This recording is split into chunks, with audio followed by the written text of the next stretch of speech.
another. And the kind of time commitment that they required of people was just more than most people were willing to put forward. And so you get a lot of what they call fellow travelers, people who supported the goals of the party, but were not actual party members. And so not only do we have people who may have supported the goals of the party as far as doing away with classes and creating a society where we have total equality, but as I indicated, and I said this kind of hurriedly at the end of the last class, which is that the Communist Party believed in total equality, not just equality of classes, but in gender and racial equality as well. And they also fought for this, and that's the other thing. And I did mention the International Labor Defense, which was the legal arm of the Communist Party, and they were on the forefront of fighting for the rights of African Americans. And in fact, I don't know if you guys have heard of the Scottsboro Boys case. Has anybody heard of the Scottsboro Boys case? Yes. Yes. And do you know enough about it to say a couple words what it was about exactly? Well, I can't give you a lot of details. No, that's okay, just generally speaking, it was about a group of young black men who were accused of raping, I don't know whether she was a girl or a young woman, but, and they were all sentenced and they spent decades incarcerated. Right, and I can't remember, were they ultimately freed? Do you know? I do remember, like, when I was young, like back in the maybe the mid-80s or something, they interviewed one of those guys on TV. Really? Like on one of the national morning shows. Oh, really? Huh. So I can't remember, if ultimately their case was overturned or what, because I think now, I mean, the general belief now is they were innocent. They did not do this, right? So, but what I wanted to mention about the Scottsboro Boys is it's the Communist Party that defended them. It's the International Labor Defense that served as their lawyers. Obviously not very good lawyers since they were convicted, but that's more about the time than anything else. But one of the things I think is really interesting is that there was a period where the International Labor Defense and the NAACP were kind of competitive with each other because they were kind of scrambling to defend African Americans in these kinds of cases. But getting back to the bigger point, which is if you're in the 1930s and you believe in gender equality and you believe in racial equality, then you might give another look to the Communist Party, because this is one of the few groups that was out there, fighting on behalf of these issues. So the Communist Party had a lot of people that sort of went through the doors in the 1930s. And I think I made this point last class, but I really want to sort of drive this home. In the period following World War II, when we get to the Red Scare during the Cold War years, and we get to the era of McCarthy and the House Un-American Activities Committee, when they are calling people in front of these committees to question them and ask them if they have been members of the Communist Party, what they're doing is they're questioning people for having gone to Communist Party meetings in the 1930s. So here we're talking, close to 20 years later, and if you had gone to somebody had seen you at a Communist Party meeting, and now they tell the committee, and you get called before the committee, and you're being slammed for something you did 20 years earlier. And so, and I think it's important to keep that in mind for those of you who have had classes on the Cold War or studied McCarthyism or anything like that. That a lot of the people who were being accused during that time period were being accused for activities that had happened 20 years earlier. And at a time when we can perhaps understand why people might have given communism a second look. Because again, we have this huge crisis, and it appears as though Marx was onto something at this point. Okay, so the Communist Party has a big moment, but we also had a lot of right-wing groups as well. There were dozens of right-wing groups that popped up. And again, I think that we can look at this, we see examples of this in our own time. And we've seen, for example, the rise of these right-wing groups right now, and like the Charlottesville March, when they're out there with their little tiki torches and everything, and I think part of this is, it's a reaction to a crisis. And so we have right-wing groups pop up. dozens of them. I'm just going to talk about two of them really briefly. One of them is the Silver Shirts, and that's William Dudley Pelley. He was a pretty well-known figure in the 1930s, and he started this right-wing group. It's a paramilitary group. They all were paramilitary groups. In other words, they have uniforms, and they march around, and they drill, and they form their own little army, their own little private army. These groups were usually strongly nationalist across the board, and as you can see, they all kind of had on the uniform of the era. These belts that go across the chest are called a Sam Brown belt. He's got on his jodhpurs, his riding pants and boots, and and so they're all there with their little uniforms marching around. Now, not only are they, generally speaking, going to be strongly nationalist, they're also going to be strongly anti-Semitic as well. Most of these right-wing groups are going to have a problem with Jews. And that brings us to the German-American Bund. The German-American Bund was a group that celebrated German culture. But Hitler, who had risen to power at the exact same time as FDR, Hitler was trying to restore greatness to Germany. Hitler was trying to restore Germany's honor. And so for these German-American Bundists, they were also very pro-Hitler. And they claim, well, we're 100% American. As you can see from these images here from this parade in New York, you've got lots of American flags, but of course you've got the swastika right there. So, it's like, well, we're 100% American, but we just want to celebrate German culture, the culture of our homeland. And, we do think Hitler's pretty awesome. Now, the thing about the German-American Bund, though, is they also had their own paramilitary group. And they call them stormtroopers. Again, modeling ourselves after Hitler. And they used to hold, they had summer camps for children. So they had a youth organization, again, just very much doing everything in the Hitler mold there.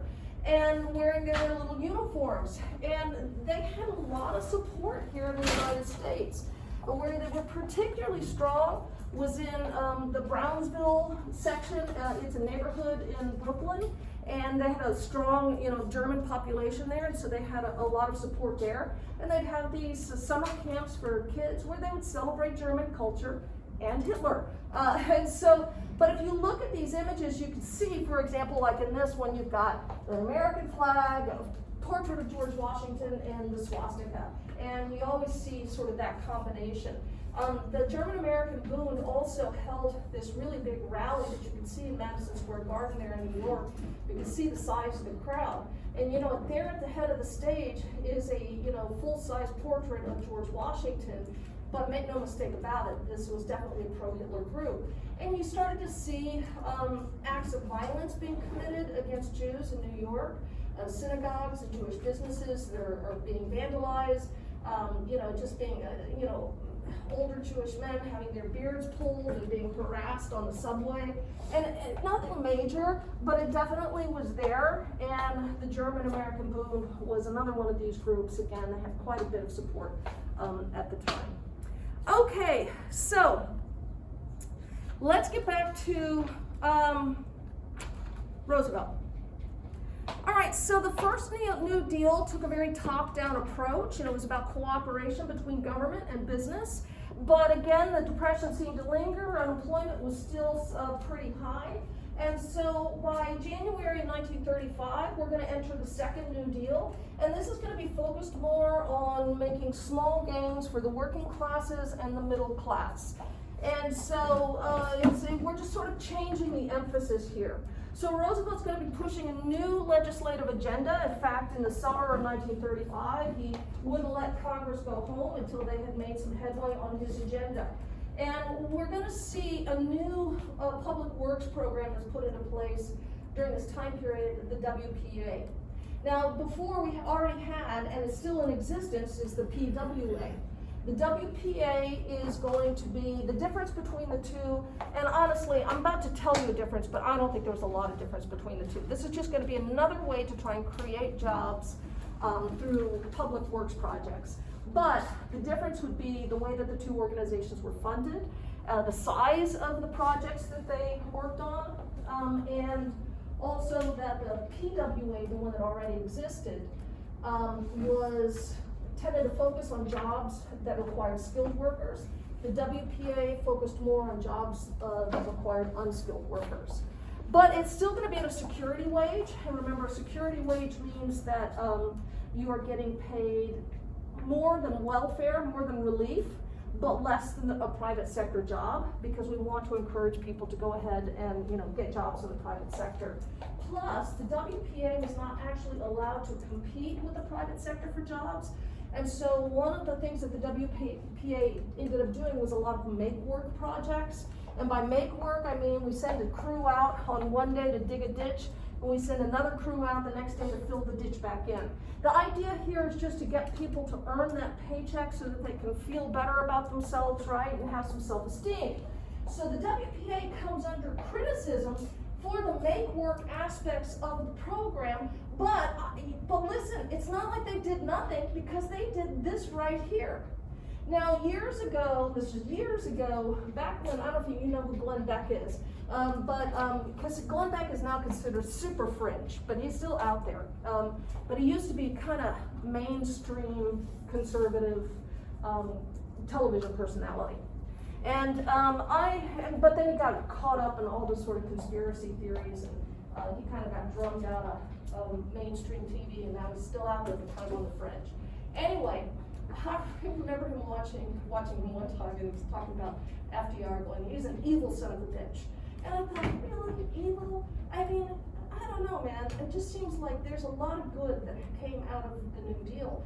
And so much of our infrastructure in the United States was impacted by the New Deal. And if you just look at this list, right? And by the way, I also want to mention, we talked about the CCC last class, and one thing I think I didn't mention is that there isn't a national park in the United States, and most state parks that you go to also, that doesn't have some kind of imprint of the CCC there. They build, hiking trails, they build buildings and bridges and things like that. And so you actually have the CCC really had a huge impact across the country, certainly as far as our national and state parks are concerned. Well, the WPA does here, as you see, right? They're building hospitals, playgrounds, schools, and lots of roads and bridges. And, they really helped build up the infrastructure in this country. But notice at the bottom of the list too, you've got water mains and pump stations and sewage treatment plants. And so a lot of the work that they did had a really pretty significant impact on the daily lives of a lot of different people. But also, you think about the importance to cities of some of these things. So that's San Francisco's Bay Bridge. They built the Hoover Dam. The WPA built the UT Tower. They built the French Market in New Orleans. They built the San Antonio Riverwalk. And so, these are projects that end up having, especially as far as tourism is concerned, having a real long-term positive impact on a lot of these places. But again, all across the country, you see the work of the WPA. Now, also, as I've said before, these agencies don't just do one thing, right? They do anything that they can think of. And so you get, adult education classes, you get a variety of jobs programs, you get auto mechanic school, choral groups, art classes, bookmobiles, violin classes, just whatever they can think of to do, they do. Again, how much of this is helping? The reality is it's a little limited in the actual impact it makes on the New Deal, but it is part of this. We want to give the impression that the country's moving forward again. Okay, one other thing I want to mention about the WPA, actually it's not just about one other thing, but one important thing that they did, and especially as budding historians, they were the group that sent people out to interview former slaves. So by the 1930s, the people who had experienced slavery, that generation was pretty old, right? And they weren't going to be around that much longer. They were starting to really die off. And so the WPA sent people out to interview them, and the slave narratives are still one of the main ways that we have information about what life was like under slavery for the slaves themselves. There were problems to a certain degree with some of this, because the people who the WPA were sending out to do these interviews were like these college-educated white people, right? And so there's not always a lot of trust in this dialogue that's taking place. If you're going to people who are African American, they're maybe don't have much education, you know, they maybe don't have, you know, living in poverty, you know, given the time period.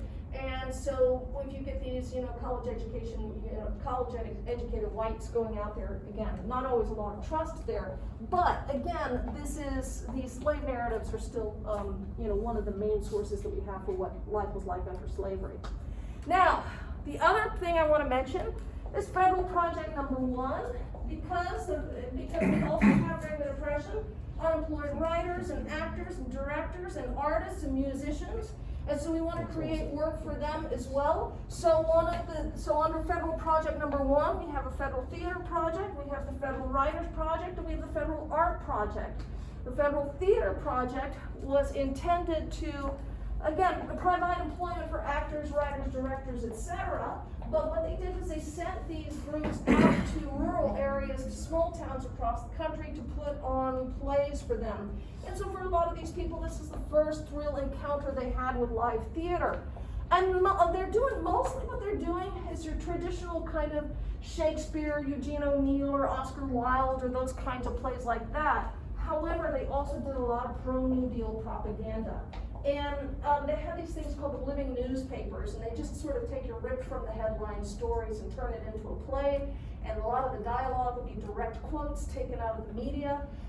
But make no mistake about it, a lot of it was not just dealing with the problems of the day, but it was actually pro-New Deal propaganda. And since it was pro-New Deal propaganda, the Federal Theater Project is going to become a target of this group right here. This is a Special House Committee on Un-American Activities. It's special means that it's not a permanent committee. It had to be renewed every year. Eventually it'll be turned into a permanent committee, and it'll be called the House On-American Activities Committee, or HUAC, and they're going to be one of the leading groups going after, you know, communists in the Cold War during the Red Scare during the Cold War.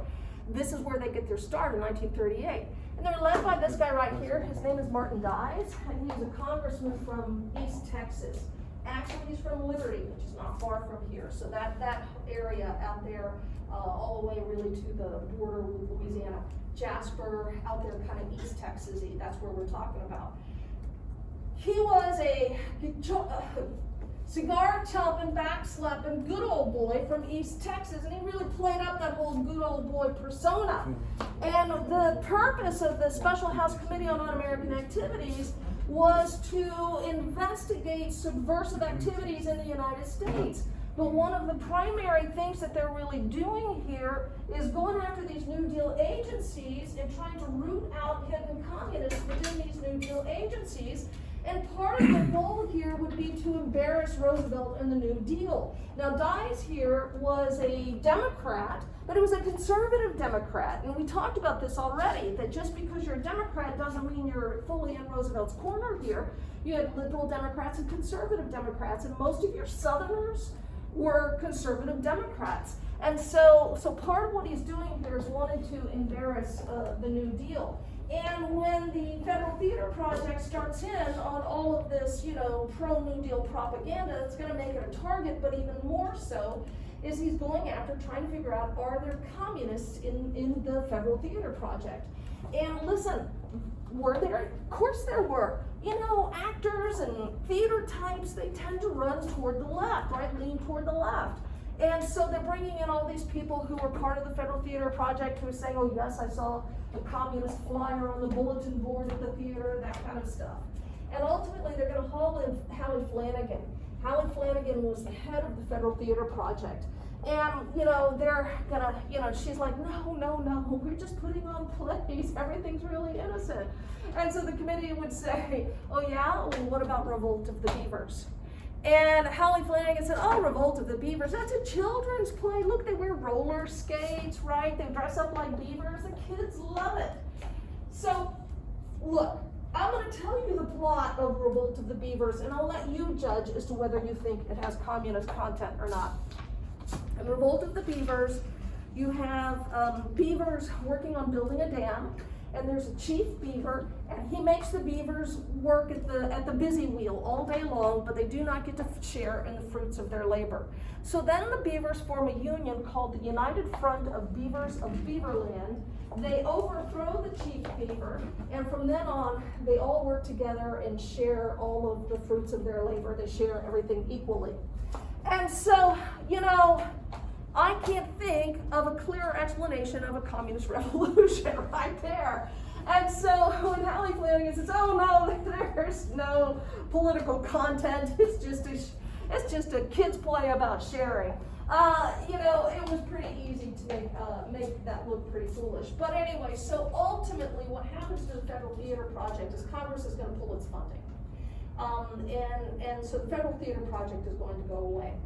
The DICE committee also investigated the Federal Writers Project. The Federal Writers Project, they stuck to pretty, you know, they stuck to stuff like you see right there.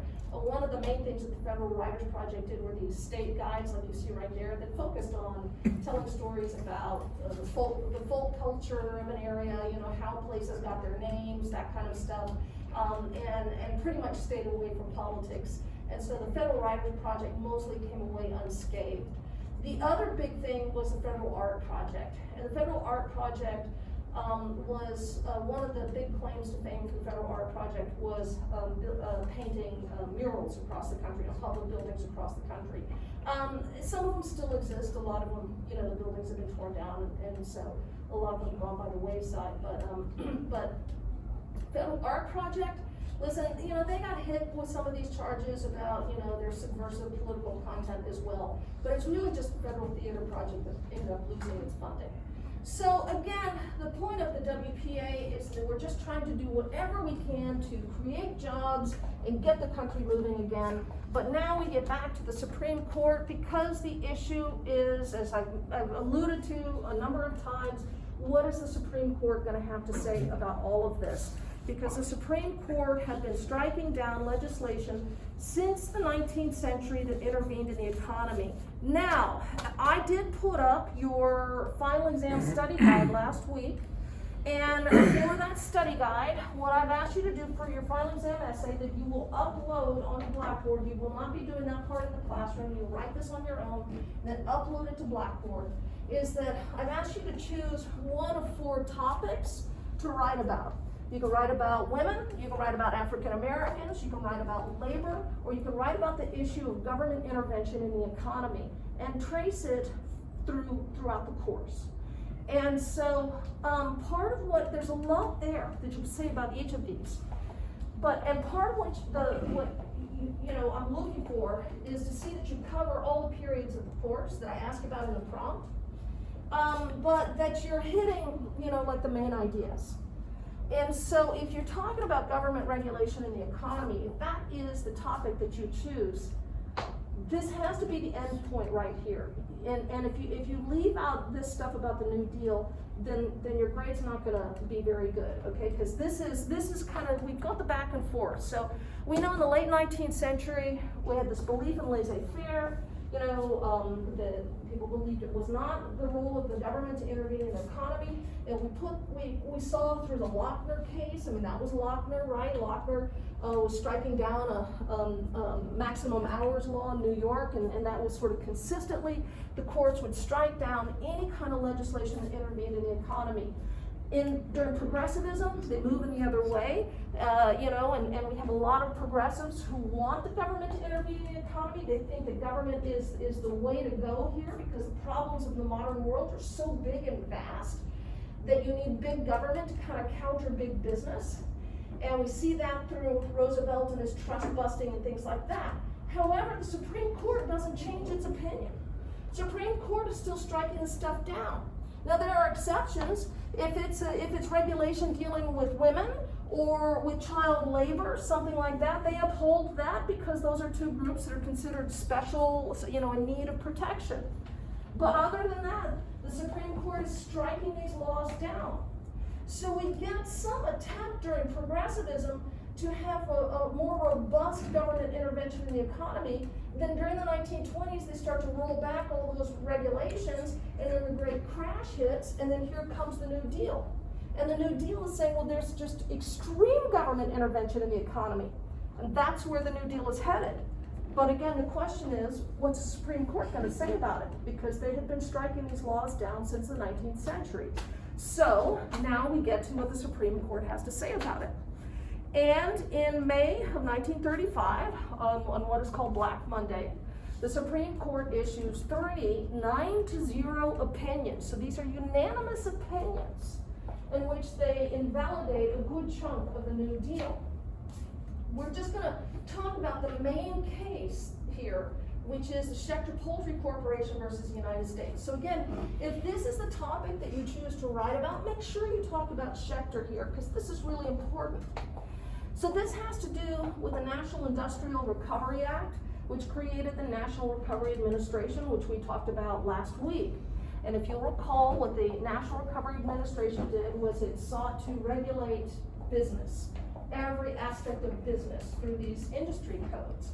And it was regulating wages, how much they could pay workers, how much they could charge things, the prices on things, how much they could produce. It regulated. And when I said they regulated wages, I mean it put a minimum wage law in place, it put a maximum hour law in place. So they're trying to regulate every aspect of the business. And the basis on which they did this, by the way, was how the government claimed to have this power is because the government can regulate interstate commerce.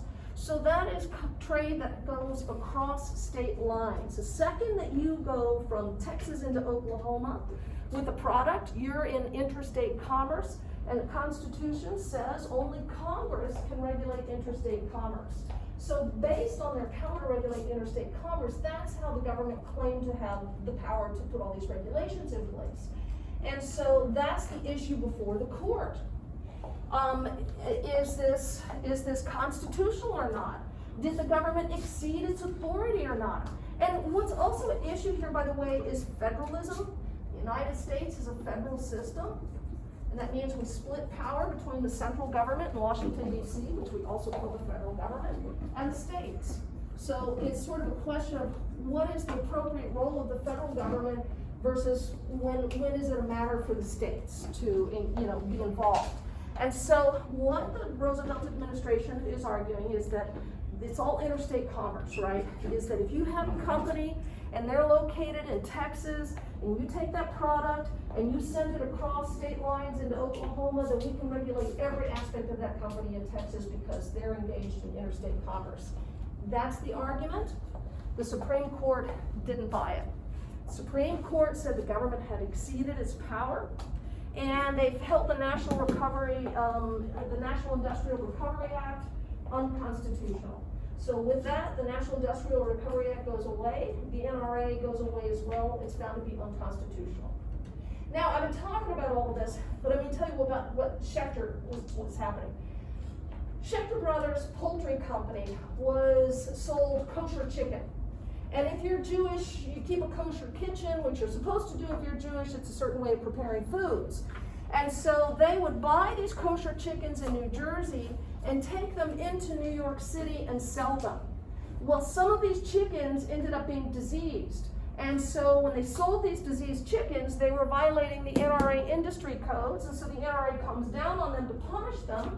And then the whole thing ends up in court. And so, again, ultimately the Supreme Court said that the Schechter brothers were not engaged in interstate commerce, that the government was using too broad a definition of interstate commerce, and so they struck the whole thing down.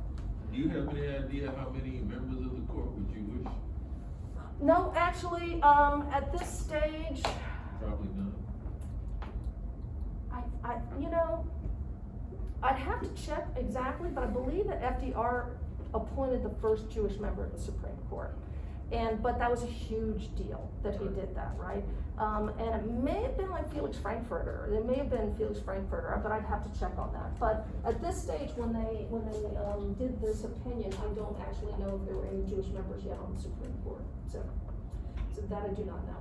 But I doubt it, because the court at this stage was really pretty leaned conservative and right-wing, and it doesn't mean that Jewish people can't be conservative and right-wing, but generally speaking, during this time period, I would imagine that the bulk of the Jewish population in the United States was more pro-New Deal than not. Right, I would think that, any Jewish member on the court would have had a more sympathetic ear. Yeah, they might have. I would think so too, actually. I would think so too. And like I said, I think at this point, because where we're headed is court packing, right? At this point, the court is totally anti-New Deal, right? And they're not gonna give Roosevelt his way on any of this stuff. They are taking an old-fashioned kind of 19th century laissez-faire view. And as far as Roosevelt was concerned, he said that this was a horse and buggy definition of interstate commerce. Roosevelt was furious, right? Because what this shows is that the court is willing to strike down these New Deal agencies. And really at this point, none of the New Deal is safe, right? That all of it is really, there's a potential for all of it to fall to the Supreme Court. Okay, so now, we'll get back to government regulation in just a second, but I want to talk about the impact on labor.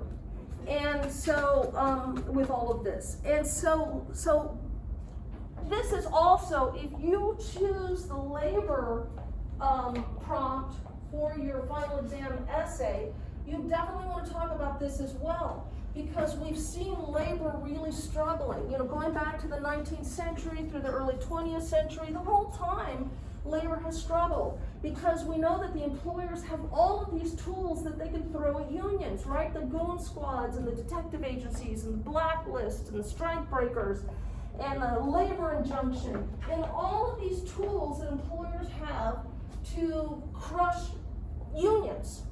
And so the labor movement has struggled up to this point. But under the National Industrial Recovery Act, if you'll recall, there was a Section 7A. And Section 7A provided government protection for the right of workers to organize and bargain collectively. For a lot of the strikes that we have talked about this semester, one of the biggest issues for these workers is just for the employer to recognize that the union exists and to be willing to bargain with the union on behalf of the workers. Well, Section 7A now says employers have to do that. They have to bargain with that union. If the workers choose a union to bargain for them, then the employer has to bargain with that union. The problem, though, under Section 7A is that the National Recovery Administration encouraged company unions. And a company union is a union that is formed by the company. And unions are supposed to protect the rights of workers, but a company union really, you could argue, is out there to protect the company. The reason that the NRA did this, and Roosevelt went along with this, is because their main goal is to prevent strikes. They don't want anything to impede recovery, economic recovery. So they don't want strikes. And so they said, well, look, company unions are the way to go because our main goal here is to not have strikes. So this is really all that ends up being available to most workers, is to join the company union. And they did in large numbers. We have, in the wake of the creation of the NRA in Section 7A, we have a wave of unionization that happens in the United States. However, we also have a wave of strikes also. If that had been the goal, to prevent strikes, it's not really working because between 1932 and 1933, the number of strikes doubles in the United States. And that's because despite Section 7A, employers resisted all of this. It doesn't matter if the law said they had to recognize these unions, had to be bargained with them, employers resisted just the same. And we have the same old stuff that employers are doing. They're firing people for union activity. They're the whole range of goon squads and strike breakers. So they're doing all of that. And the problem that we had with the NRA is not only company unions, but also that there's no real enforcement provisions in the NRA to force employers to bargain with the union. There's no real way to actually, in the law, there's no real enforcement provisions for this.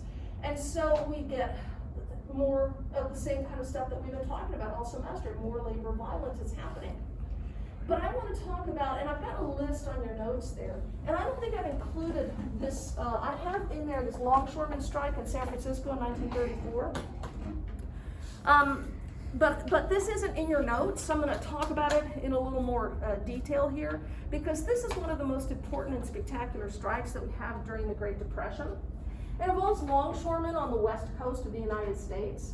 The longshoremen are the guys that load and unload ships. And the center of the trouble here is going to be San Francisco. That's the Embarcadero down there in San Francisco. And so they're also referred to as stevedores, by the way. You might see that word sometimes, longshoremen, stevedore, same thing. If you are working on a ship, you're a seaman. If you're working on shore, you're a longshoreman. Okay, so on the west coast of the United States, and it's the entire west coast, from Washington through Oregon and all the way down to California, if you wanted work as a longshoreman, you had to be a member of what was called the Blue Book Union. This was an employer-run union. And the problem with these company unions, as I've already said, is they don't really look out for the rights of workers. And so in fact, for the Blue Book, if you complained or tried to use the grievance process that the union set up, well, I've got a problem here, I'm going to use the official grievance process, you would find yourself blacklisted and no one would hire you. And if you wanted to work as a longshoreman, you had to be a member of the Blue Book Union, you had to have your dues paid. But the biggest problem and biggest complaint of these longshoremen was something called the shape-up. If you wanted to work, they didn't, at this time, it's not like you go and work for a company and you have a steady job and you go every day. They were hired by the day, like day laborers. And so you'd go down to the docks and the foreman would come out and choose the people who were gonna have work that day. And if you wanted a job, the way to make sure that you got work was to pay kickbacks to the foreman, or either cash or liquor or cigars or something like that to get in good with the foreman, and then he would choose you to work.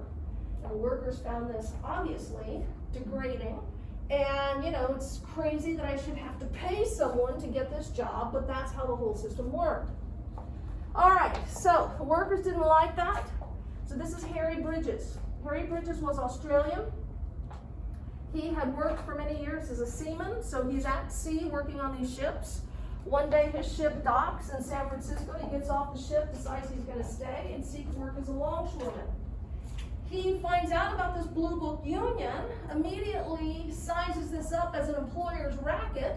He'll have nothing to do with the Blue Book, and of course, no one will hire him at that point. He can't get work.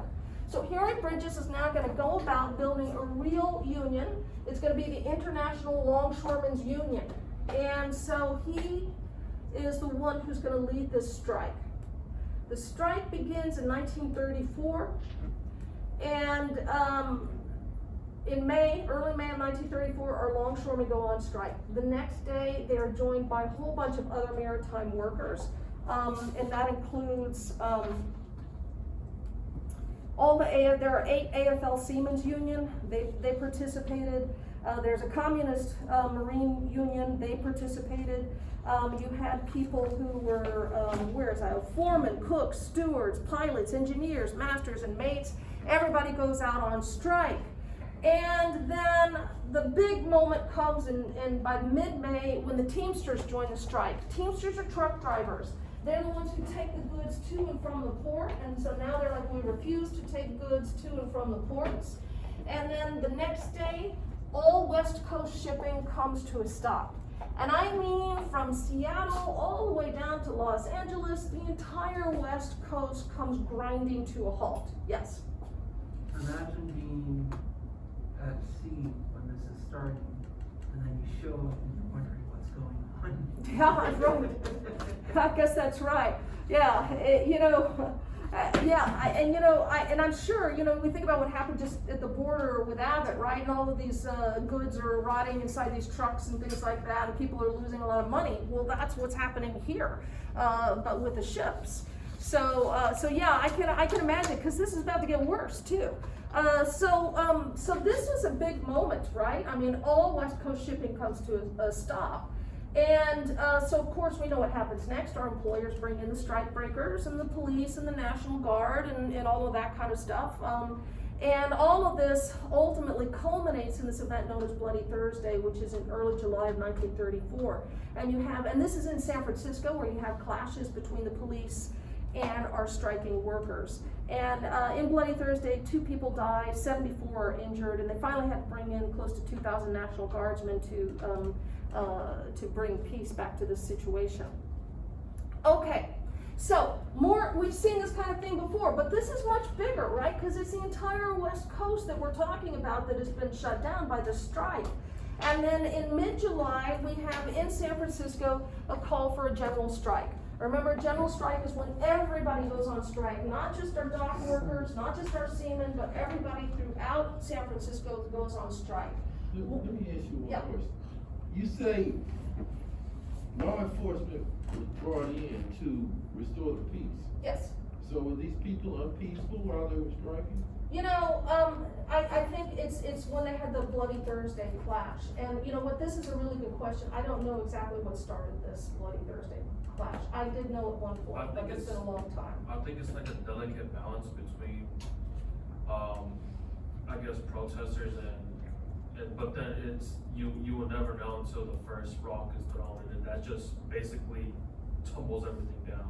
Yeah, I'm sure that's probably right. And like I said, you know, and when you start to talk about who exactly started it, It's so for the people who are involved, this will be an important issue. But generally, I think that you kind of hit the nail on the head, which It's is very, it's it's very difficult to figure out who Well, actually it started. probably it. doesn't take much, right? I mean, you look at something like, this is maybe a random comparison, but the Boston Massacre, Yeah. right? You have an angry crowd surrounding those redcoats, there's shoving that happens, somebody gets knocked to the ground, a gun discharges, and then everything goes crazy, right? So it could be something like that, right? But honestly, it's been a long time since I've looked at the details of the strike, so I'm not sure exactly who is considered to have started it. But you know, again, it could just be a shoving match that got out of control. Because the thing is that if the employers are bringing in strikebreakers, right? You're bringing in strikebreakers to take the work of the striking longshoremen. And it's a matter of getting them through the picket line. And that's where you get a lot of the violence that takes place, right? Because those workers are doing everything they can to keep those strikebreakers from getting through that picket line and taking their jobs. And so it's that kind of stuff that really quickly leads to violence. Okay, so once we have a general strike and everyone in San Francisco goes on strike, there's kind of panic at the White House. But it's not FDR who's panicking, because FDR is on vacation. And back then, when FDR used to go on vacation, he used to get on an actual literal battleship and head off into the middle of the ocean where he couldn't be reached. And so the person who's going to head up the response to this is Frances Perkins, our Secretary of Labor. Now, I mentioned Frances Perkins back when we talked about progressivism. She was one of our progressive activists, you know, and she said she was among that early generation of women to go to college, and she worked in all sorts of different progressive organizations, and she's the one who fought for safety rules to be put into place after the Triangle Shirtwaist Fire. Well, Roosevelt appoints her Secretary of Labor, and she's the first woman to hold a cabinet position, a presidential cabinet position. So she's going to be, with Roosevelt out of town, she's going to be the one who's going to have to come up with the response of the government. But actually, what she urges, because she said that Roosevelt's cabinet, the other cabinet members were pressuring her, you got to declare martial law, we have to send the military in there, we have to take control of San Francisco. And she said, wait a minute, this is a general strike, it's a spontaneous show of support, they don't have any kind of central organization, they don't have a strike fund.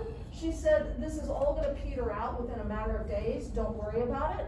And in fact, that's exactly what happened, because that's the problem with general strikes. And we talked about this before. When you have all workers in all fields going on strike, it's really hard to coordinate and to keep it going. So this does peter out.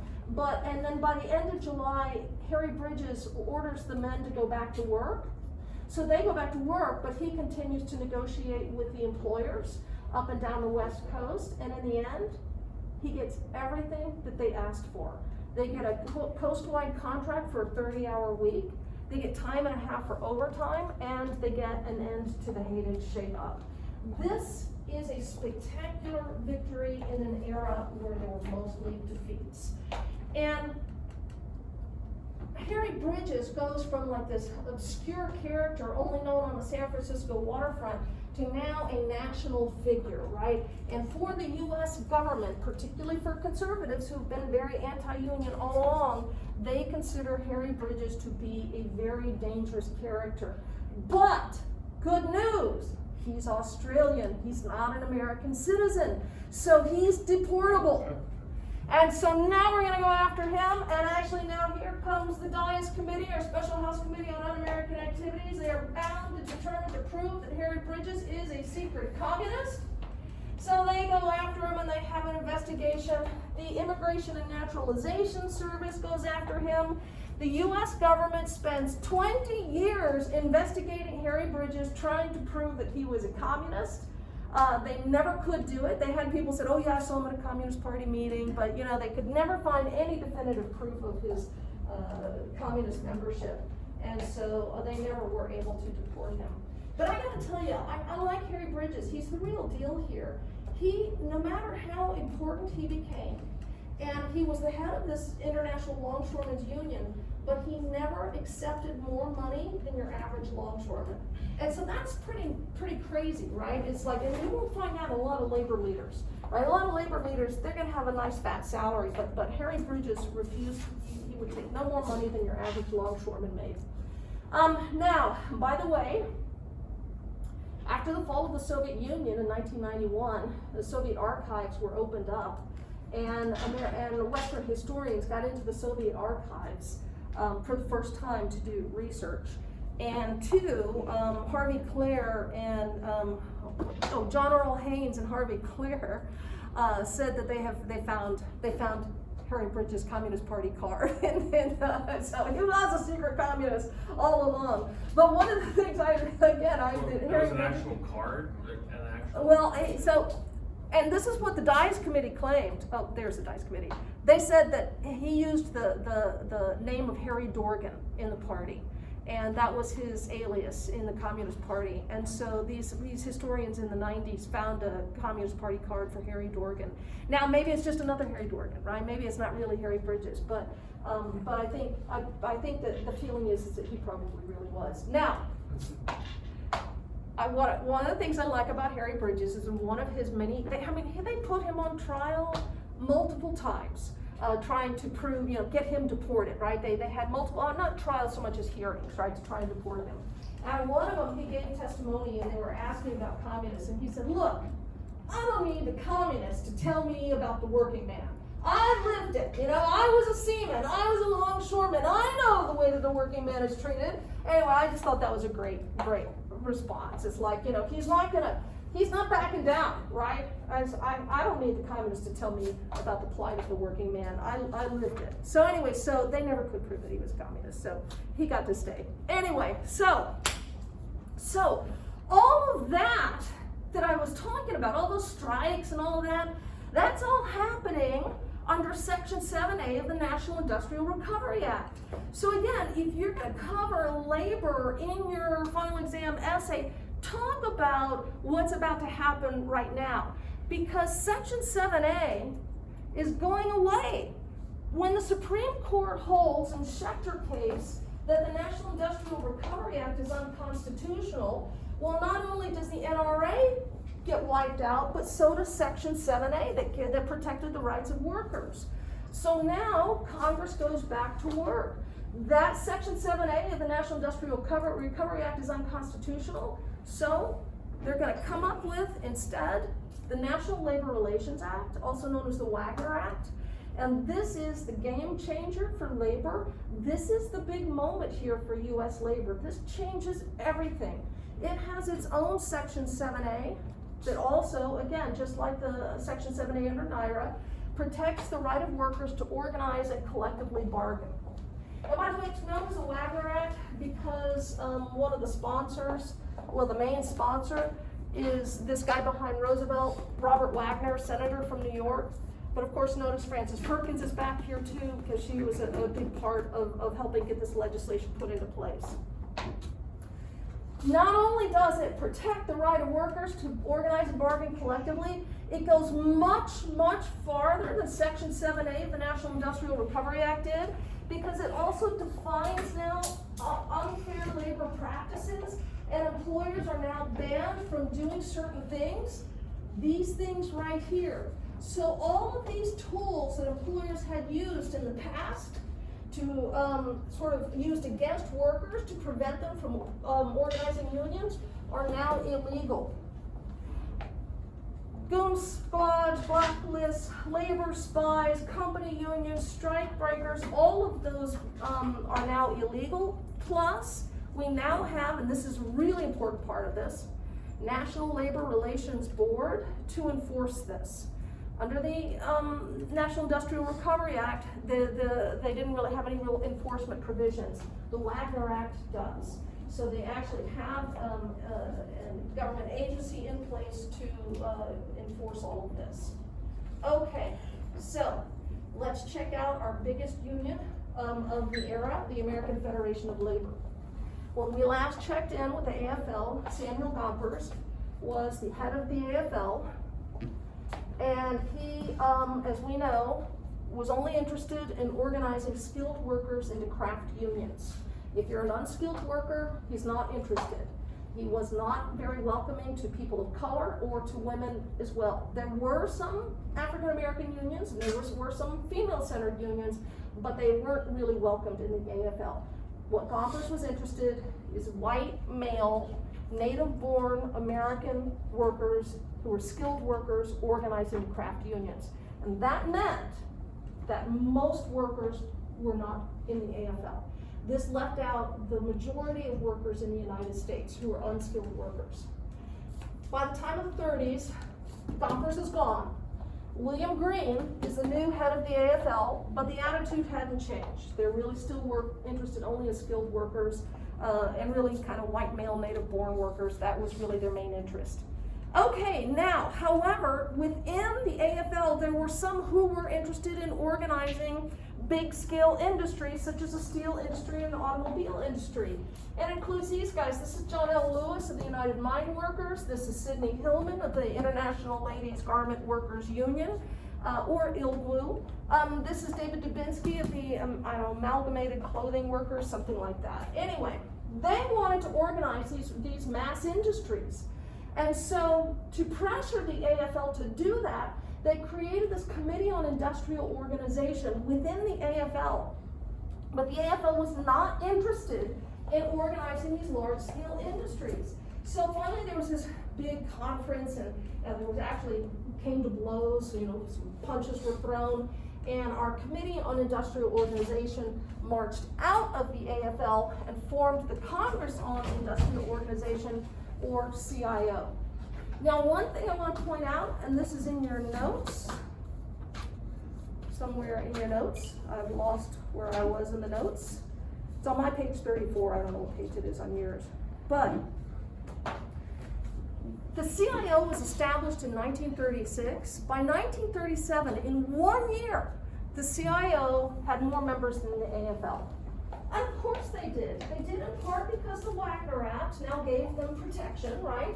But also they did so because they're organizing these mass industries, and most workers were unskilled workers. So they quickly surpassed the AFL. But the other thing that really led them to this success was the sit-down strikes of 1936, 1937. This is a new strategy for strikes. Because in the past, when you go on strike, the workers leave the factory and they, march around the factory in a picket line. In a sit-down strike, you don't leave the factory, you occupy the factory. And we've seen in the past, right, that when they go on strike, the employers try to bring in strike breakers, and they get the strike breakers in the factory and get production up and running again, the strike is going to lose. But if the men are occupying the factory, then you can't get those strike breakers in. And not only that, but these factories are like fortresses. And so what if the workers are occupying that factory, it's really easy for them to keep people out. But one of the things they would do is they would go into upper level windows and they'd have like buckets of bolts. And so that way, it's like, you know how in a medieval castle, if somebody tried to scale the walls, they'd like pour like hot oil and stuff on the people trying to scale the walls. It's the same thing here. They'd have buckets of bolts, and if somebody tried to get in that factory, they'd be in those windows, pelting them with these bolts down below. So it's like a fortress then, right? It's gonna be hard to get them out. This becomes spectacularly successful tactic. But you can imagine the response on the part of a lot of conservatives during this time period. They're already anti-union, and make no mistake about it, if you're in a sit-down strike, you're trespassing on private property, right? When those workers refuse to leave that factory, that's trespassing. And so what conservatives wanted was for, a lot of this, by the way, was happening in Michigan, which is the center of the automobile industry, of course, in places like Detroit and Flint, Michigan. And the governor of Michigan at the time, a man named Frank Murphy, refused to send troops into these factories to go after these workers. He said it would be a bloodbath if we did that. They're ensconced in that factory. It would be too hard to do it. It would cause a lot of, people be hurt or maybe killed, a lot of property damage. So he wouldn't do it. But for conservatives, they didn't care. They were like, send in the troops anyway. Roosevelt supported Frank Murphy, and so Roosevelt comes under a lot of criticism for this as well. But listen, it works. In the Goodyear rubber plant, in General Motors, these actually forced these companies to formally recognize United Auto Workers and to start to negotiate with the UAW. Now, and then the sit-down strikes. There was a rash of these all across the country in companies big and small. So this became quite the sort of fad in organized labor. But one thing I want to point out though, and this is on your sheet, which is the fact that Roosevelt supported, or didn't support necessarily, but didn't take action against the sit-down strikes, was one of the big events that caused him to lose a lot of conservative support. Now, conservatives had been willing to work with him at the start of the Depression, right, because of the crisis. But this is one of the big events that really turns conservatives against him, and that includes Democrats, conservative Democrats, especially Southern Democrats, really begin to turn against Roosevelt because of what happens with these sit-down strikes. These sit-down strikes were so successful that in fact in the steel industry, U.S. Steel, which is the biggest steel company in the United States at the time, formerly Andrew Carnegie's company, U.S. Steel went ahead and recognized the United Steel Workers without them having to strike. They just went forward and said, we're going to bargain. And what we're doing is recognizing that the union exists and being willing to bargain with the union on behalf of the workers. So U.S. Steel did that all on its own. Little Steel, however, is a different story. These are the smaller steel companies in the United States. So that would be Youngstown Sheet and Tube, Bethlehem Steel, National Republic. They refused to budge in their position. We had a huge strike in 1937, a lot of violence associated with the strike, and the workers lost. So this is just sort of like the old days, right? Lots of violence, workers lose. However, it is a new day, and that's because of the National Labor Relations Board. This is what I mean about the Wagner Act changes everything. The workers lost this strike, but the case goes before the National Labor Relations Board, and the National Labor Relations Board ordered the steel companies to recognize the union and ordered them to rehire the union members that they had fired. So everything changes for labor after this. Now, there's still going to be fights, there's still going to be big strikes, there's still going to be violence, that kind of stuff does continue to happen. But now you have the National Labor Relations Board enforcing the Wagner Act, or the National Labor Relations Act, same thing, enforcing it. And so, again, that changes everything except, these guys.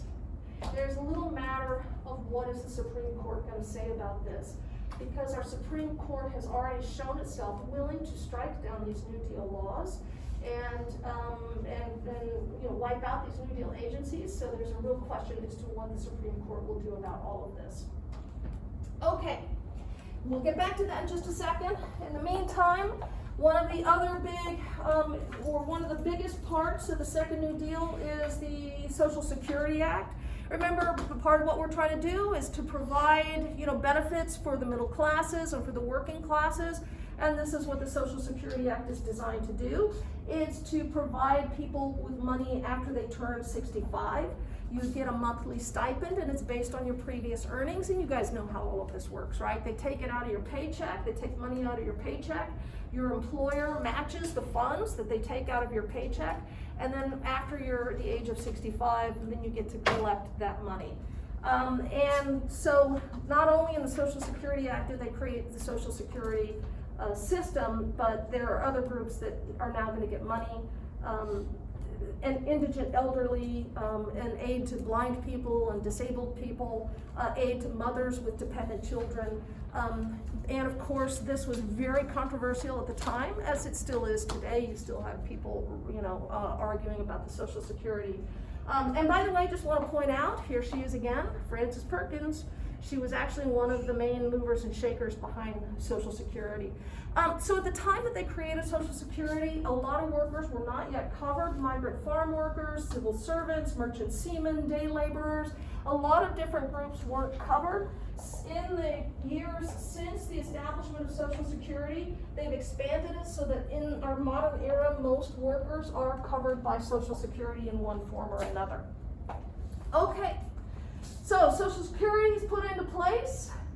In 1936, Roosevelt is running for re-election. The Democrats put up as their candidate Alf Landon. Alf Landon's the program for the Republicans, the platform was not very different from the Democrats at this point. There wasn't much difference between what Landon was pushing and what Roosevelt was pushing. The one difference is that Landon was not a good speaker and he wasn't very charismatic, so I don't like his chances here. But it's 36, here's the group that we're really worried about right here. It's these three that I said when we talked about them initially. If they joined forces, that they might provide a threat to Roosevelt's re-election. And that's exactly what they did. They created something called the Union Party. And Huey Long up there announces his candidacy for president. He is going to run for president. Now, he had a lot of support.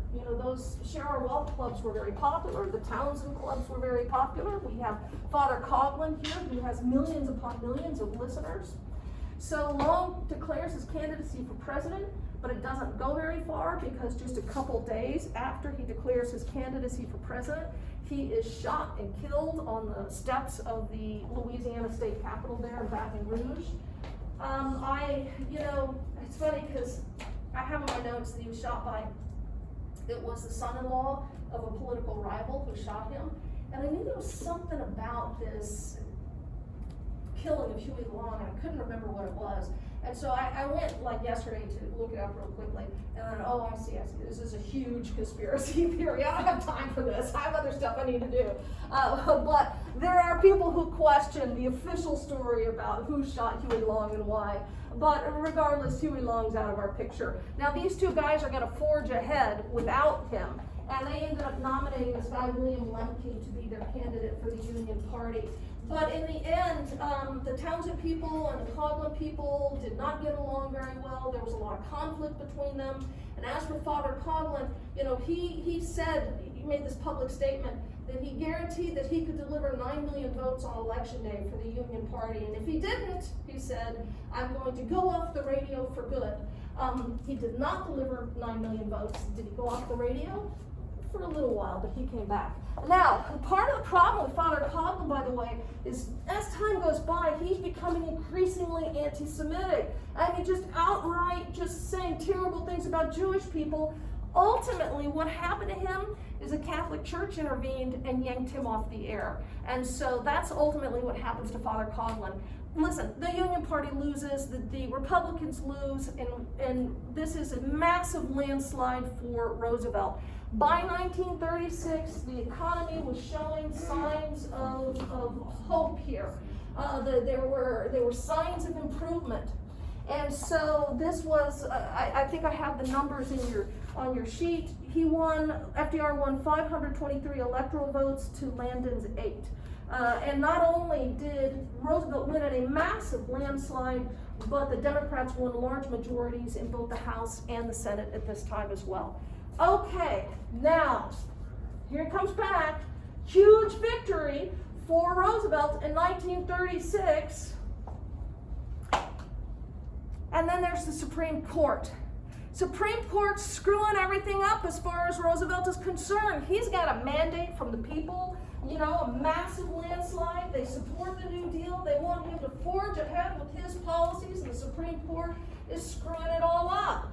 The Supreme Court that believed in laissez-faire. The Supreme Court that had invalidated the National Industrial Recovery Act in 1935, and they weren't done because by 1936, they invalidated parts of the Agricultural Adjustment Administration. And then when we get also in 1936, they struck down New York's minimum wage law in a case called New York versus Tipaldo. So again, nothing seems safe. Roosevelt's very frustrated, but so are the Democrats in Congress. And by 1937, there were over 100 bills in Congress trying to find some kind of solution to what to do about the Supreme Court. Roosevelt seizes upon one of them and supports it, and this becomes the court packing plan of 1937. And the plan was, the legislation proposed that the president would be able to appoint one new member to the Supreme Court for every member who was over the age of 70, up to a total of 15 members of the Supreme Court.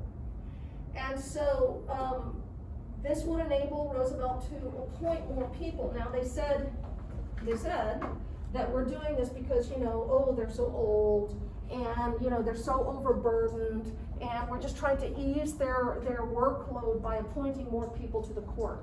But that was crap and everybody knew it. He just wanted to put more people on the court so he could get them to start upholding that New Deal legislation. And so, if you think about 100 pieces of legislation floating around in Congress at this time trying to do something about the court, and then with Roosevelt pushing this, it places a lot of pressure on the court. And at this point, it's like a game of chicken, but the court blinks first. And in 1937, in the case of West Coast Hotel versus Parrish, the Supreme Court upheld Washington State's minimum wage law.